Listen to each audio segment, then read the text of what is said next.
Le vrai risque, c'est un risque d'effondrement brutal de l'armée israélienne. Et je l'ai déjà partagé. Beaucoup, c'est pas moi qui le dis. Beaucoup de personnes le disent. Les intellectuels juifs le disent. Les médias israéliens alertent sur un risque d'effondrement de l'armée israélienne.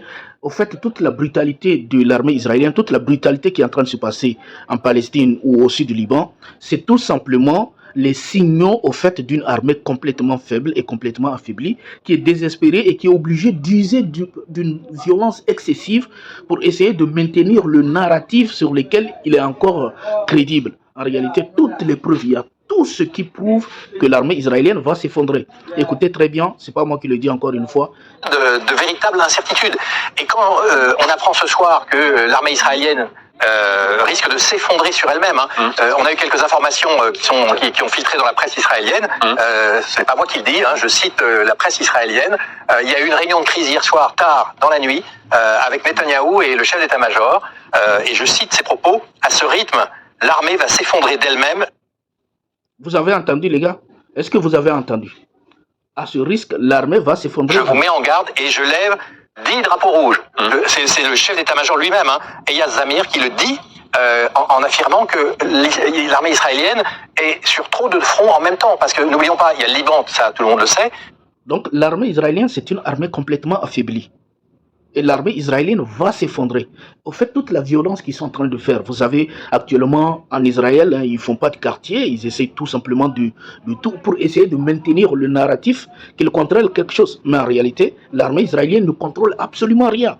Ils ne contrôlent absolument rien. Et toute la violence qu'ils sont en train de faire, ce sont des signes d'une armée complètement faible et qui ne fait pas de terrain. Écoutons encore une fois Écoutons encore cette autre vidéo, vous allez voir que au fait, tous les signaux se confirment, tout est en train de se confirmer. C'est ça la réalité. 40% des soldats israéliens qui ne rejoignent plus leur base le samedi soir. 40%. La police israélienne n'arrive même plus à aller les chercher en fait. Les gars, c'est énorme. On parle de 40%. Imaginez 40% d'une armée, 40% d'une armée qui est en train de déserter. Je dis, essayons de réfléchir à un moment. On ne parle pas de 20%, on ne parle pas de 10%, on ne parle même pas même 5%, c'est énorme. On parle de 40%, les gars, 40% de l'armée israélienne qui est en train de déserter actuellement. C'est-à-dire, ils sont en train de partir. Après tout, ils vont parler de 50%, de 60%, après tout, c'est fini. Tous les signaux de l'effondrement de cette armée. Tout. Israël n'est pas un État qui va survivre dans le temps. Parce qu'ils ont créé tellement d'ennemis, ils ont créé tellement de mal dans la région, qu'ils ne peuvent pas résister dans le temps. Ils ne peuvent pas tout simplement exister. Parce qu'ils ont empêché aux autres d'exister dans la région.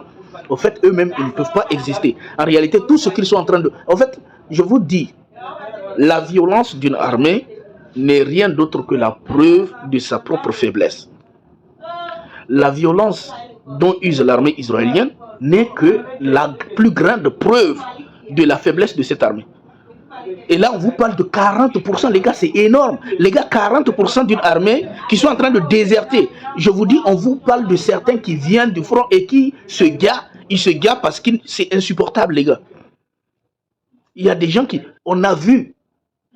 Même les médias français ont fait des reportages sur des militaires du Tsal qui sont traumatisés. Tellement, quand ils parlent, ils sont choqués. Tu les vois, ils ne ressemblent plus à des êtres humains. Parce que ces gens, en réalité... L'Occident, l'Europe les a donné tout le droit de guerre, les Palestiniens. Ils ont le droit de les guerre entièrement. Et on vous parle de, je ne vais pas utiliser des termes ici, mais on vous parle d'effacer tout le monde. C'est ça la réalité.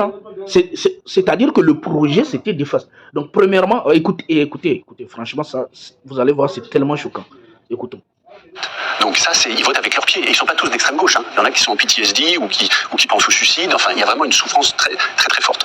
Là, ce qu'a dit Yair Golan à la radio publique, il a dit État paria comme l'Afrique du Sud autrefois. Ça résonne. Ils sont devenus un État paria comme l'Afrique du Sud à l'époque. C'est-à-dire que même chez eux, le constat que les Israéliens sont en train de faire, c'est qu'Israël est devenu un État paria comme l'Afrique du Sud de l'époque. C'est-à-dire c'est le constat que les politiciens sont en train de faire. Et c'est tout à fait normal quand on regarde là. Tout le monde les déteste. C'est ça la réalité. Tout le monde les déteste. Parce que personne ne cautionne ce qu'ils sont en train de faire. Tout le monde les déteste. Mais ces gens-là, Le pire sera que, au fait, quand cet État va disparaître, parce que ça va disparaître, toutes les prophéties prouvent que ça va disparaître, tout, rien, rien. Même les analystes géopolitiques, tout le monde te dira que, en fait, ça va disparaître. C'est ça, la finalité de cet État, c'est que ça va disparaître. Mais le problème, la conséquence pour eux, c'est que c'est après la disparition de cet État. Les gars, ils sont vraiment foutus.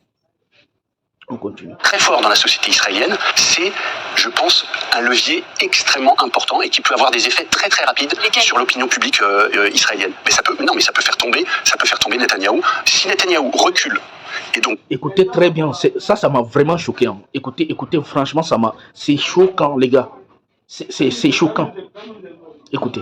N'organise pas le nettoyage ethnique de Gaza comme il s'y est engagé, c'est horrible à dire, mais il y a maintenant 15 jours. Donc, ce qui signifie, regardez, l'analyste est en train de vous dire que, au fait, c'est grave pour le gouvernement israélien si le gouvernement israélien n'accomplit pas sa promesse. Mais c'est quoi sa promesse? Il dit c'est dangereux pour lui s'il ne réalise pas sa promesse. Et le monsieur vous dit c'est quoi sa promesse? Sa promesse c'est de guider tous les Palestiniens. C'est ça sa promesse. Et regardez, il vous dit c'est grave pour eux s'il n'accomplit pas sa promesse de guerre. Vous avez entendu les termes qu'il a utilisés. Je ne vais pas l'utiliser, mais vous avez entendu. Donc s'il ne guette pas tous les Palestiniens, ça veut dire que c'est une promesse que s'il n'accomplit pas, il aura échoué. Je veux dire, c'est choquant qu'en 2026, on entende des choses comme ça. Est-ce que c'est moi seul qui trouve ça choquant? Tout le monde trouve ça choquant. Maintenant, je tiens à faire un petit exercice à nous les Africains. Essayez d'imaginer dans les années, au 15e siècle, 16e siècle, 17e siècle, les Blancs, ils viennent, il n'y a pas de caméra. Qu'est-ce qu'ils ont fait en Afrique, les gars? Essayez d'imaginer la colonisation. Ils avaient tous les droits, ils étaient tous pareils, ils avaient le droit de faire tout ce qu'ils faisaient. Il n'y avait pas de caméra. Aujourd'hui, on a les caméras, on a tout. Il y a les réseaux sociaux et malgré ça, on entend des trucs incroyables. Malgré ça, ils sont en train de faire des trucs incroyables. Mais essayez de remonter un peu dans le temps. Et vous allez imaginer un peu ce que nos ancêtres ont subi. C'est énorme. Je ne sais pas quelqu'un qui pleure sur notre sort. Hein. Moi, je ne pleure pas sur notre sort parce que je me dis c'est comme ça. Le problème, c'est que le meilleur moyen de se venger du passé, c'est de construire un avenir qui va mettre à genoux ceux qui nous ont humiliés. La vengeance, c'est un droit légitime, tout simplement. Je crois qu'il faut arrêter de... Et c'est comme ça, Emmanuel Macron, quand il vient dans nos pays, vous avez entendu, et cette phrase, ça m'a toujours choqué, ça m'a toujours énervé, c'est oublions le passé. Quand on voit ce qu'ils sont en train de faire, qu'ils nous disent d'oublier le passé, moi je trouve ça incroyable. Écoutons. Smotrich et Ben Gvir le lâchent. Netanyahou tombe. Donc, si, au fait, Benjamin Netanyahu ne réussit pas à faire sa promesse, à accomplir sa promesse, c'est-à-dire la promesse du gars tous les Palestiniens, il sera lâché par ses ministres Smotrich et Ben Gvir et qu'il va tomber et que ça serait désastreux pour eux. Mais ce que moi je dis pour tous ceux qui prétendent que en fait Benjamin Netanyahu il devait quitter le pouvoir, etc., etc. Les gars, soyons pas naïfs.